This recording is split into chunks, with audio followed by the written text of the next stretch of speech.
Good morning, everyone. My name is Uncle Melty, and you're watching a brand new episode of Mom, Please Come Pick Me Up. I'm scared. The Finns are being scary again. It's a brand new album from Finnish psychedelic avant-garde experimental black metal crew Oranssi Pazuzu, entitled Moon Tortilla, Moon Jujitsu, I've no earthly clue. And guess what? I'm gonna mispronounce every name, lyric, song, title in this video because I'm a stupid, dumb, white Canadian. I'm not Finnish. I'm a stupid, dumb, white Canadian, alright? Mistakes happen. Not everyone is as cultured as you. Except maybe Chompy here. He's a fairly intelligent and classy fella. All jokes aside, Muuntautuja is the sixth full-length studio album from Oranssi Pazuzu.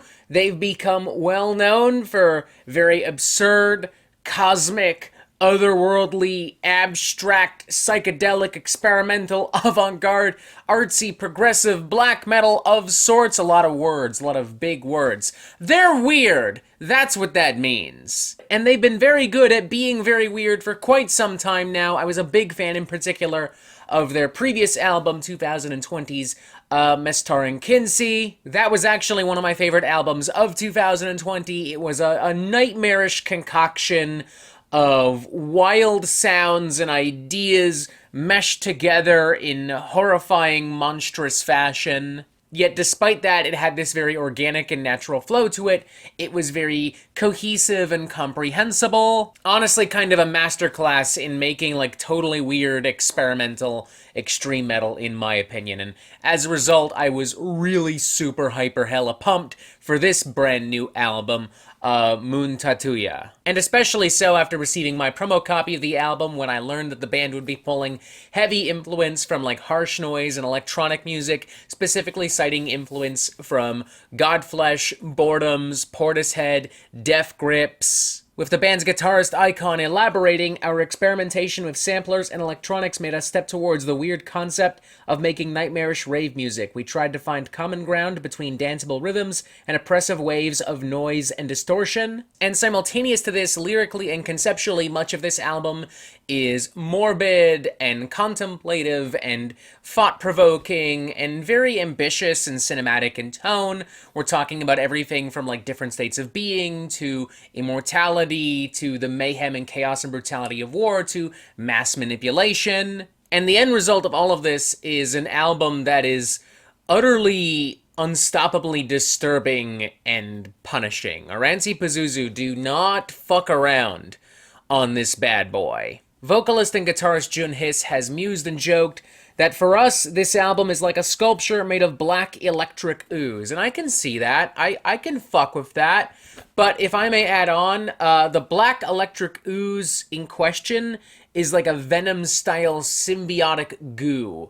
And it will consume you whole and fuck your life up if you're not careful. You've got the opening number by Kamsky, which, much like an actual black electric ooze monster, like one you would perhaps see in a major motion picture or a classic monster movie of some sort, continues to consume and grow and swell. It starts off relatively tame-ish, kind of, sort of, at least tame by the standards of this album, with some creepy, repetitive electronics and some super grisly bass licks, but it doesn't take long for this thing to evolve and blossom in horrifying and repulsive and uncomfortable fashion. A variety of blood-curdling, screaming vocals, hard-hitting, pounding riffs and rhythms, and glaring Simpson electronics puts you on the edge of your seat and keeps you there until the very end. Basically, it forces you to watch this monster continue to consume and grow in size. And it's immense and engaging and captivating too, I would say. I'm reminded of like some of the industrial experimental chaos of a band like Blood Snord, but also filtered through some of the darkest vibes and aesthetics of like very early 90s kind of Marilyn Manson, like Antichrist Superstar era Marilyn Manson. Then there's the title track, Muuntautuja, which initially, at least, settles into very eerie, slow-burning territory, very heavy, on dark atmospheres and, erratic, harsh, jagged, scary electronics. Very reminiscent of like Broken and Downward Spiral era Nine Inch Nails, especially as heavier guitars are brought into play, especially as more extreme screaming vocals are brought into play. Love the way those riffs kind of like rise and swell almost like a Gojira riff and then plummet too. Coupled with those erratic electronics, it makes for a very bombastic, overwhelming, and chaotic kind of feel. Then there's Voyo, which upon a foundation of very manic, crazed, kind of blackened, experimental, industrial-ish metal, plays around with a variety of different vocal dynamics. You have these multi-layered, kind of like muttered, confused verses, coupled with moaning vocals and these kind of like howling choral vocals and these classic, venomous kind of black metal shrieks and scowls and gutturals. Even later on, it introduces some deep bellowing vocals reminiscent of like throat singing alongside these really punchy electronics and some like doomy guitar work. It overall just makes for something that feels massive and schizophrenic. It's all just utterly maddening and fascinating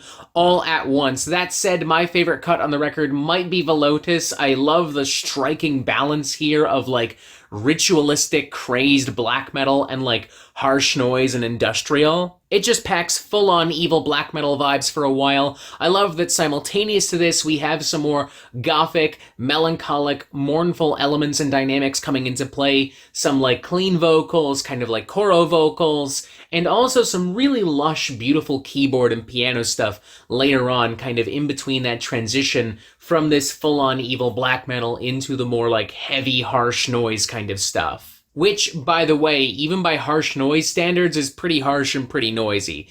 It's a full-on metallic orgy of chaos and agonizing, headache-inducing static and noise with high-pitched ringing in the very end, which makes for a pretty great transition into the next cut. A close runner-up, though, would probably be the album's closing number, Vierva Usfa, an instrumental, dark ambient synthwave number with cinematic keyboards and overall a more peaceful, relaxed kind of tone and feel. I mean, it's still dark and it's still consuming, but, it's not as heavy and as in your face. On a normal album, a song like this would be positioned closer to the middle and would operate as a palate cleanser. But the decision to use it as the album's epic finale, the big climax, I think makes this a lot more cathartic, and I also think it just allows for a bigger release. It's like that experience you have watching like a really scary movie, and then after all of that, the credits roll, and you kind of just let it sink in with this less hectic, less crazed, orchestral kind of stuff as the names go by. On my very first listen, I think some of the heavy, like, electronic harsh noise influences turned me off a little bit. On my second and third listen, I grew to appreciate them more and more and kind of, like, what they do and what purpose they serve in context of the album and its themes. And, I mean, at this point, I'm feeling like a very, very strong fuck it. Let's go 4.5 out of 5. I think this is an incredible record. I think it's very well done, very well made, very well produced. I will say it's a very meticulous and busy record. There's a lot going on all the time, so many different sounds and ideas and concepts and movements and progressions and such, and for that reason, I think this could prove to be an overwhelming listen for some people. For a newcomer, I would recommend listening to like something like Metzer and Kinsey first, over something like this, but I mean, hey, if you're feeling it, then fucking go for it, man. There's a lot to love and appreciate here, man. I think similarly to last week's Absolute Elsewhere from Blood Incantation, it's just a totally unique sonic experience that I think as many people should check out as possible, though not as accessible, but even so, still check it out. It's still incredible. I highly recommend it. One of the most terrifying, disturbing records I think I've heard so far this year. What more can I say, man? Oranssi Pazuzu knocked it out the fucking park. And that is it for the Metal Meltdown. I am not an expert, nor do I claim to be. So what do you think? Do you like this record? Do you not like this record? And what do you want to hear from me next? And thank you for watching. Make sure you press subscribe right here so you get updates on the Metal Meltdown fucking immediately. Boom! Look, a new video. Boom! Look, another new video. That's so crazy. How'd they get there? And as always, you have yourself a fantastic fucking day.